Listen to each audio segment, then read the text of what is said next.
नमस्कार, मैं एस्ट्रो पूर्णिमा आप सभी का स्वागत करती हूं अपने YouTube चैनल पर। विनम्र निवेदन, अगर आपने अभी तक मेरे चैनल को सब्सक्राइब नहीं किया है तो सब्सक्राइब करें, बेल आइकन को प्रेस करें, लाइक करें और ज़्यादा से ज़्यादा मेरे वीडियोस को शेयर करें। आज जो मैं बात करने वाली हूँ, अगर आपको लगता है कि आपके घर में वास्तु दोष है या फिर आपको अगर ये भी नहीं पता कि वास्तु दोष क्या मेरे घर पर है या नहीं है, क्वेश्चन मार्क, तो पहली बात तो आप खुद से जानें कि आपके घर में वास्तु दोष है या नहीं। अगर है तो किस तरह से सुधारें। इजी रेमेडीज़ बताने वाली हूँ, कुछ चीज़ें बताऊँगी। वैसे तो हर एक घर का वास्तु अपने हिसाब से अलग अलग होता है। वास्तु पुरुष की जो सेंसिटिव पॉइंट्स है वहाँ पर भारी ऑब्जेक्ट बिल्कुल भी नहीं रखना है।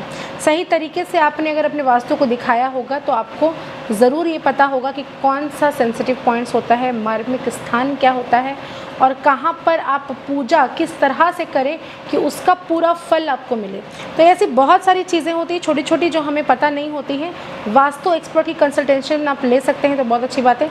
मैं भी वास्तु देखती हूँ, आप चाहे तो मुझसे भी संपर्क कर सकते हैं। इसके अलावा छोटी छोटी बात मैं आज बताने वाली हूँ जो आप खुद से करके खुद ही अपने वास्तु को थोड़ा बहुत तो ठीक ज़रूर कर पाएंगे।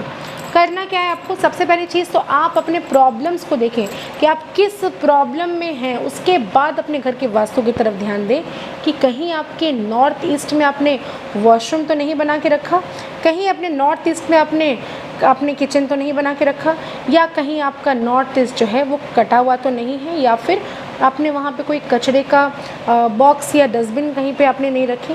आपको इन सब चीज़ों का तो ध्यान रखना ज़रूरी है। इसके अलावा आपका जो घर का साउथ ईस्ट कॉर्नर है वो है किचन का एरिया। किचन अगर आपने वहाँ नहीं बनाया है तो वहाँ पे क्या है और किस तरह से इसका इलाज करें। तो चलिए आज मैं बात करती हूँ इसी विषय पे। अगर आपको समझ ही नहीं आ रहा कि आपके घर में वास्तु दोष है या नहीं है तो आप सबसे पहले ये फॉलो करिए कि आपकी किचन में जब भी आप दूध बैठाते हैं बॉयल करने के लिए, बार बार उनका उफन का गिरना, बार बार उफन के गिरना, आप देखेंगे कि कांस्टेंट उफन के गिरने की वजह से आपका गैस का ऑफ हो जाना ये हमेशा से होता चला जा रहा है। ये सिर्फ एक दिन की प्रक्रिया नहीं, लगातार 4 दिन तक अगर आपके घर में इस तरह की चीज़ें होती रहती हैं, हमेशा होती हैं, तो ज़रूर समझिए इस बात को कि घर में वास्तु दोष है। उसका निवारण करने के लिए सबसे पहली चीज़ तो मैं ये बता दूं कि अपने घर का नॉर्थ ईस्ट कॉर्नर को थोड़ा ध्यान देने की आवश्यकता है। उसको सबसे पहले क्लियर करिए ताकि घर में पॉजिटिव एनर्जीज आ सके। नॉर्थ ईस्ट को साफ़ सफाई रखें, वहाँ पे अपने घर पर किसी भी तरह से जाले ना पड़ने दें। अपने घर को साफ़ सुथरा रखने में बहुत ज़्यादा अगर किसी का ज़रूरत पड़ता है तो आप हेल्प लें, घर को सफाई ज़रूर से ज़रूर करें। इसके अलावा शनिवार वाले दिन घर से जितनी भी कबाड़ की चीज़ें हैं, जितनी भी चीज़ें आप घर में यूज़ नहीं करते, विदाउट एनी रीज़न्स कपड़े पड़े हुए हैं, विदाउट एनी रीज़न टूटे फूटे बर्तनें अगर घर पे पड़ी हुई हैं, घर में अगर आप देखेंगे गंदगी है, मकड़े के जाले पड़े हुए हैं, घर के पर्दों की साफ़ सफाई नहीं हुई है, बहुत दिनों से उसी तरह से घर पे आप रह रहे हैं, तो पहली चीज़ तो ये बता दूं कि जितना ज़्यादा गंदा आप अपने घर में रखेंगे, आप गंदगी को अगर साफ़ नहीं करेंगे तो आपके घर में बरकत कहाँ से आएगी। तो इस चीज़ को सबसे पहले ध्यान दें। किसी भी महीने के सैटरडे, फर्स्ट सैटरडे को अगर आप साफ़ सफाई करने का ध्यान रखते हैं या फिर अमावस्या वाले दिन अगर आप घर की साफ़ सफाई करते हैं तो ये आपके लिए बहुत ज़्यादा पॉजिटिव साबित होगा। घर का वास्तु भी ठीक करने में ये सहायक होगा। मकड़े के जाली को बिल्कुल भी ना लगने दें। जितने भी जूते चप्पल जो कि आप यूज़ नहीं करते, बिल्कुल भी फटे पुराने हो गए, वो तो पहली बात आपको पहनना ही नहीं चाहिए, क्योंकि अगर आप फटे कटे जूते अगर पहनेंगे तो आप अपना शनि को ख़राब करें। तो बिल्कुल भी ना करें ऐसी चीज़ें।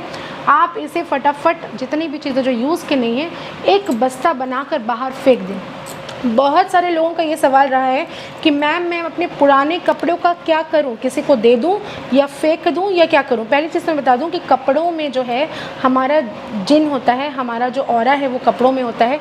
अपना पहना हुआ कपड़ा आप किसी को भी नहीं दे सकते। अगर आपकी छोटी बहन है या घर में कोई रिश्तेदार है जो जिनके पास असुविधा है, जो पुअर है, बहुत ज़्यादा पैसों की समस्या उनकी, तो आप उनको हेल्प के लिए आप दे सकते हैं, लेकिन याद रखें कि आपको वॉश करके ही देने हैं।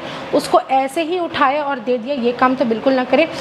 अत्यंत शुभ माना जाता है अगर आप अपने कपड़ों को अच्छी तरह धोबी से धुलवा कर इसको आयरन करवा के किसी वृद्ध आश्रम में अगर आप जाके दे आते हैं, तब यकीन मानिए आपकी किस्मत चमक सकती है। लेकिन यही चीज़ अगर आप बिना वॉश के किसी को दे देते हैं, आप अपना भाग्य ही को ख़राब कर लेते हैं। तो ये काम आपको बिल्कुल नहीं करनी है। चलिए आते हैं वास्तु पर। तो वास्तु की जो चीज़ें के बारे में बात करें, तो नॉर्थ ईस्ट को साफ़ करवाने के बाद वहाँ पर एक गणपति की स्थापना ज़रूर करें। गणपति जी को वहाँ पे विराजमान करें, उनको एक नीचे आसन, लाल रंग के आसन बिछाकर उसके ऊपर उनको ज़रूर रखें। पंचमुखी हनुमान की स्थापना उस जगह पे आप कर सकते हैं। इन 2 भगवानों की स्थापना तो ज़रूर करनी चाहिए। इसके अलावा आपको अगर कुछ भी, जिस भी गॉड पे आप बिलीव करते हो, उसको वहाँ पे स्थापित करें। चांदी की एक कोई भी लोटा हो, कोई भी बर्तन है, कोई भी जार है, ग्लास है, बाटी है, कुछ भी है, चांदी का जो बर्तन है उसमें पानी और गंगा जल को मिलाकर या होली वाटर, जिस भी आप कास्ट से बिलोंग करते हैं, होली वाटर उसमें लेकर थोड़ा सा अरवा या बासमती चावल उसके अंदर डालें, 1 रुपए का सिक्का डालें, एक उसमें सुपारी की डालें, डालकर उसको आप ढक कर नॉर्थ ईस्ट डायरेक्शन में अगर आप रख देते हैं तो आपका चंद्रमा जो है वो स्ट्रांग हो जाएगा। आपकी नॉर्थ ईस्ट की जितने भी वास्तु की परेशानी है अधिकतर वो दूर हो जाएगी। इसके अलावा आपके जो साउथ ईस्ट डायरेक्शन है, अगर वहाँ पे आपका किचन है तो बहुत अच्छी बात है। किचन का बर्नर को कोशिश करें साउथ ईस्ट में रखने के लिए। अगर बर्नर आपकी वहाँ पे नहीं है या फिर आपका किचन वहाँ पे नहीं है तो ये वास्तु दोष क्रिएट करता है। इसके अलावा आप वहाँ पे वेंटिलेशन का प्रॉपर बंदोबस्त करवाइए, पूरा एयर ताकि पास हो सके ऐसा वेंटिलेशन करवाएं साउथ ईस्ट के डायरेक्शन में, ताकि आपका वास्तु दोष वहाँ पे ना हो। तो इन 2 डायरेक्शनों को कम से कम आप ठीक कर सकते हैं। आशा करती हूँ मेरे वीडियोस पसंद आ रहे होंगे। लाइक, शेयर, कमेंट ज़रूर करें और कमेंट में जय माता दी ज़रूर लिखें। धन्यवाद।